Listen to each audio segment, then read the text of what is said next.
Hoy, 23 de abril, la Secretaría de Cultura del Distrito de Santa Marta se unen a la celebración del Día del Idioma, del Bibliotecólogo y del Libro. En esta jornada maravillosa llamada Al Aire Libro, abracemos la lectura. Con este cuento de Gabriel García Márquez llamado Un señor muy viejo con alas enormes, 1968. Al tercer día de lluvia había matado tantos cangrejos dentro de la casa que Pelayo tuvo que atravesar su patio anegado para tirarlos en el mar. Pues el niño recién nacido había pasado la noche con calentura y se pensaba que era causa de la pestilencia. El mundo estaba triste desde el martes. El cielo y el mar eran una misma cosa de ceniza, y las arenas de la playa y en marzo fulguraban como polvo de legumbres. Se había convertido en un caldo de lodo y marisco podrido. La luz era tan mansa al mediodía que cuando Pelayo regresaba a la casa, después de haber tirado los cangrejos, le costó trabajo ver qué era lo que se movía y se quejaba en el fondo del patio. Tuvo que acercarse mucho para descubrir que era un hombre viejo que estaba tumbado boca abajo en el lodazal, y a pesar de sus grandes esfuerzos no podía levantarse, porque se lo impedía sus enormes alas. Asustado por aquella pesadilla, Pelayo corrió en busca de Elisenda, su mujer, que estaba poniéndole compresas al niño enfermo, y la llevó hasta el fondo del patio. Ambos observaron el cuerpo caído con un callado estupor. Estaba vestido como un trapero. Le quedaban apenas unas hilachas descoloridas en el cráneo pelado y muy pocos dientes en la boca, y su lastimosa condición de bisabuelo ensopado lo había desprovisto de toda grandeza. Sus alas de gallinazo grandes, sucias y medio desplumadas, estaban encalladas para siempre en el lodazal. Tanto lo observaron y con tanta atención que Pelayo y Elisenda se sobrepusieron muy pronto del asombro y acabaron por encontrarlo familiar. Entonces se atrevieron a hablarle y él les contestó en un dialecto incomprensible, pero con una buena voz de navegante. Fue así como pasaron por alto el inconveniente de las alas y concluyeron con muy buen juicio que era un náufrago solitario de alguna nave extranjera abatida por el temporal. Sin embargo, llamaron para que lo viera a una vecina que sabía todas las cosas de la vida y la muerte, y a ella le bastó con una mirada para sacarlos del error. Es un ángel, les dijo. Seguro que venían por el niño, pero el pobre está tan viejo que lo ha tumbado la lluvia. Al día siguiente, todo el mundo sabía que en casa de Pelayo tenía en cautivo un ángel de carne y hueso, contra el criterio de la vecina sabia, para quien los ángeles de estos tiempos eran sobrevivientes fugitivos de una conspiración celestial. No habían tenido corazón para matarlo a palos. Pelayo estuvo vigilándolo toda la tarde desde la cocina, armado con su garrote de alguacil, y antes de acostarse lo sacó a rastras del lodazal y lo encerró con las gallinas en el gallinero alambrado. A medianoche, cuando terminó la lluvia, Pelayo y Elisenda seguían matando cangrejos. Poco después, el niño despertó sin fiebre y con deseos de comer. Entonces se sintieron magnánimos y decidieron poner al ángel en una balsa con agua dulce y provisiones para 3 días, y abandonarlo a su suerte en alta mar. Pero cuando salieron al patio con las primeras luces, encontraron a todo el vecindario frente al gallinero, retozando con el ángel, sin la menor devoción y echándole cosas para comer por los huecos de las alambradas, como si no fuera una criatura sobrenatural, sino un animal de circo. El padre Gonzaga llegó antes de las 7 alarmado por la desproporción de la noticia. A esa hora ya habían acudido curiosos menos frívolos que los del amanecer y habían hecho toda clase de conjeturas sobre el porvenir del cautivo. Los más simples pensaban que sería nombrado alcalde del mundo, otros, de espíritu más áspero, suponía que sería ascendido a general de 5 estrellas para que ganara todas las batallas. Algunos visionarios esperaban que fuera conservado como semental para implantar en la tierra una estirpe de hombres alados y sabios que se hicieran cargo del universo. Pero el padre Gonzaga, antes de ser cura, había sido leñador macizo. Asomado a las alhambras, repasó en un instante su catecismo y todavía pidió que le abrieran la puerta para examinar de cerca a aquel varón de lástima, que más bien parecía una enorme gallina decrépita entre las gallinas absortas. Estaba echado en un rincón, secándose al sol, las alas extendidas, entre las cáscaras de frutas y las sobras de desayuno, que le habían tirado los madrugadores. Ajeno a las impertinencias del mundo, apenas si levantó sus ojos de anticuario y murmuró algo en su dialecto cuando el padre Gonza entró en el gallinero y le dio los buenos días en latín. El párroco tuvo la primera sospecha de su impostura al comprobar que no entendía la lengua de Dios ni sabía saludar a sus ministros. Luego observó que visto de cerca resultaba demasiado humano, tenía un insoportable olor de intemperie a revés de las alas sembrado de algas parasitarias y las plumas mayores maltratadas por vientos terrestres. Nada de su naturaleza miserable estaba de acuerdo con la egregia dignidad de los ángeles. Entonces abandonó el gallinero y con un breve sermón previno a los curiosos contra los riesgos de la ingenuidad. Les recordó que el demonio tenía la mala costumbre de recurrir a artificios de carnaval para confundir a los incautos. Argumentó que si las alas no eran el elemento esencial para determinar las diferencias entre un gavilán y un aeroplano, mucho menos podían serlo para reconocer a los ángeles. Sin embargo, prometió escribir una carta a su obispo para que éste escribiera otra a su primado y para que éste escribiera otra al sumo pontífice, de modo que el veredicto final viniera de los tribunales más altos. Su prudencia cayó en corazones estériles. La noticia del ángel cautivo se divulgó con tanta rapidez que al cabo de pocas horas había en el patio un alboroto de mercado y tuvieron que llevar la tropa con bayonetas para espantar el tumulto que ya estaba a punto de tumbar la casa. Elisenda, con el espinazo torcido de tanto barrer basura de feria, tuvo entonces la buena idea de tapear el patio y cobrar 5 centavos por la entrada para ver al ángel. Vinieron curiosos hasta de la Martinica.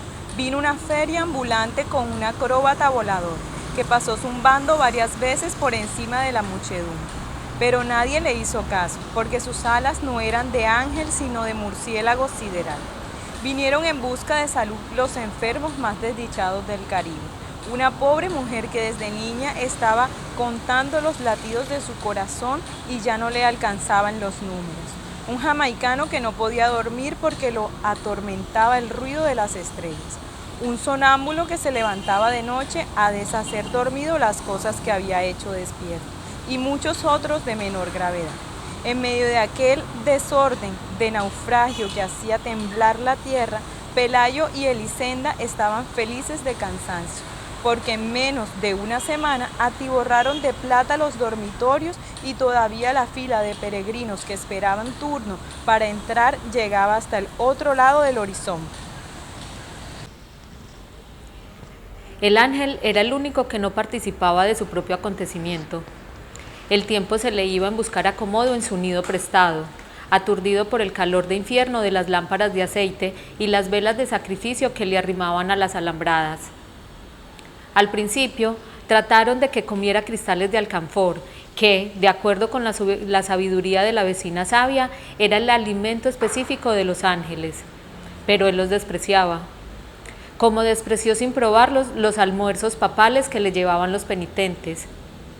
Y nunca se supo si fue por ángel o por viejo que terminó comiendo nada más que papillas de berenjenas. Su única virtud sobrenatural parecía ser la paciencia, sobre todo en los primeros tiempos, cuando le picoteaban las gallinas en busca de los parásitos estelares que proliferaban en sus alas, y los baldados le arrancaban plumas para tocarse con ellas sus defectos, y hasta los más piadosos le tiraban piedras tratando de que se levantara para verlo de cuerpo entero. La única vez que consiguieron alterarlo fue cuando le abrazaron el costado con un hierro de marcar novillos, porque llevaba tantas horas de estar inmóvil que lo creyeron muerto. Despertó sobresaltado, despotricando en lengua hermética y con los ojos en lágrimas, y dio un par de aletazos que provocaron un remolino de estiércol de gallinero y polvo lunar, y un ventarrón de pánico que no parecía de este mundo. Aunque muchos creyeron que su reacción no había sido de rabia sino de dolor, desde entonces se cuidaron de no molestarlo, porque la mayoría entendió que su pasividad no era la de un héroe en uso de buen retiro, sino la de un cataclismo en reposo. El padre Gonzaga se enfrentó a la frivolidad de la muchedumbre con fórmulas de inspiración doméstica, mientras le llegaba un juicio terminante sobre la naturaleza del cautivo. Pero el correo de Roma había perdido la noción de la urgencia. El tiempo se les iba en averiguar si el convito tenía ombligo, si su dialecto tenía algo que ver con el arameo, si podía caber muchas veces en la punta de un alfiler o si no sería simplemente un noruego con alas. Aquellas cartas de parsimonia habrían ido y venido hasta el fin de los siglos. Sin un acontecimiento providencial no hubiera puesto término a las tribulaciones del párroco. Los dueños de la casa no tuvieron nada que lamentar. Con el dinero recaudado construyeron una mansión de 2 plantas, con balcones y jardines, y con sardineles muy altos para que no se metieran los cangrejos del invierno, y con barras de hierro en las ventanas para que no se metieran los ángeles. Pelayo estableció además un criadero de conejos muy cerca del pueblo, y renunció para siempre a su mal empleo de alguacil. Y Elisenda se compró unas zapatillas satinadas de tacones altos y muchos vestidos de seda de tornasol, de los que usaban las señoras más codiciadas en los domingos de aquellos tiempos. El gallinero fue lo único que no mereció atención, si alguna vez lo lavaron con creolina y quemaron las lágrimas de mirra en su interior. No fue por hacerle honor al ángel, sino por conjurar la pestilencia de Muladar, que ya andaba como fantasma por todas partes y estaba volviendo vieja la casa nueva. Su único alimento eran las bolitas de carne molida que las almas caritativas quisieran echarle en la boca. Semejante espectáculo, cargada de tanta verdad humana y de tan temible escarmiento, tenía que derrotar sin proponérselo al de un ángel despectivo que apenas si se dignaba mirar a los mortales.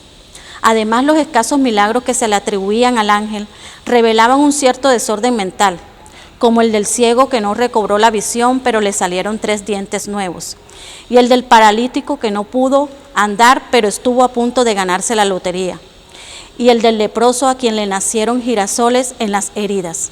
Aquellos milagros de consolación, que más bien parecían entretenimientos de burla, habían quebrantado ya la reputación del ángel cuando la mujer convertida en araña terminó de aniquilarla. Fue así como el padre Gonzaga se curó para siempre del insomnio y el patio del Pelayo volvió a quedar tan solitario como en los tiempos en que llovió 3 días y los cangrejos caminaban por los dormitorios.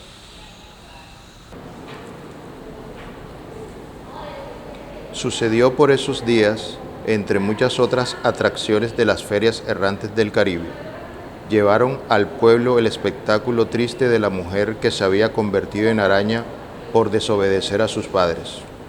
La entrada para verla no solo costaba menos que la entrada para ver al ángel, sino que permitían hacerle toda clase de preguntas sobre su absurda condición y examinarla al derecho y al revés, de modo que nadie pusiera en duda la verdad del horror. Era una tarántula espantosa del tamaño de un carnero y con la cabeza de una doncella triste. Pero lo más desgarrador no era su figura de disparate, sino la sincera aflicción con que contaba los pormenores de su desgracia. Siendo casi una niña, se había escapado de la casa de sus padres para ir a un baile, y cuando regresaba por el bosque, después de haber bailado toda la noche sin permiso, un trueno pavoroso abrió el cielo en 2 mitades, y por aquella grieta salió el relámpago de azufre que la convirtió en araña. Al principio, cuando el niño aprendió a caminar, se cuidaron de que no estuviera muy cerca del gallinero, pero luego se fueron olvidando del temor y acostumbrándose a la peste, y antes de que el niño mudara los dientes, se había metido a jugar dentro del gallinero, cuyas alambradas podridas se caían a pedazos. El ángel no fue menos displicente con él que con el resto de los mortales, pero soportaba las infamias más ingeniosas con una mansedumbre de perro sin ilusiones. Ambos contrajeron la varicela al mismo tiempo. El médico que atendió al niño no resistió a la tentación de auscultar al ángel y le encontró tantos soplos en el corazón y tantos ruidos en los riñones que no le pareció posible que estuviera vivo. Lo que más le asombró, sin embargo, fue la lógica de sus alas. Resultaban tan naturales en aquel organismo completamente humano que no podía entender por qué no las tenían también otros hombres.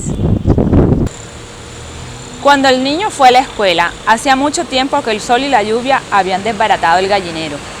El ángel andaba arrastrándose por acá y por allá como un moribundo sin dueño. Lo sacaban a escobazos de un dormitorio y en un momento después lo encontraban en la cocina. Parecía estar en tantos lugares al mismo tiempo que llegaron a pensar que se desdoblaba, que se repetía a sí mismo por toda la casa. Y la exasperada Elisenda gritaba fuera de quicio, que era una desgracia vivir en aquel infierno lleno de ángeles.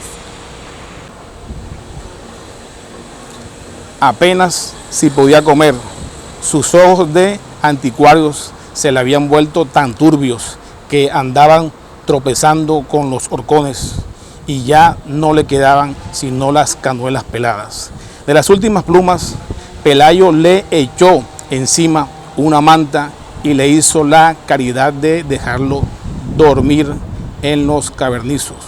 Y solo entonces advirtieron que pasaban la noche con calenturas delirantes en trabalenguas de noriegos viejos.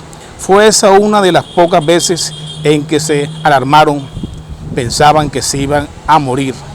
Y ni siquiera la vecina se había podido decirle qué se hacía con los ángeles muertos. Sin embargo, no solo sobrevivió a su peor invierno, sino que pareció mejor con los primeros soles. Se quedó inmóvil muchos días en el rincón más apartado del patio, donde nadie lo viera, y a principios de diciembre empezaron a nacerle unas alas y unas plumas grandes y duras, plumas de pájaro viejo, que más bien parecían un nuevo percance de la decrepitud. Pero él debía conocer la razón de esos cambios, porque se cuidaba muy bien de que nadie los notara, y de que nadie oyera las canciones de navegante que a veces cantaba bajo las estrellas. Pero logró ganar altura. Elisenda exhaló un suspiro de descanso, por ella y por él. Cuando lo vio pasar por encima de las últimas casas, sustentándose de cualquier modo con un azaroso aleteo de buitre senil. Siguió viéndolo hasta cuando acabó de cortar la cebolla.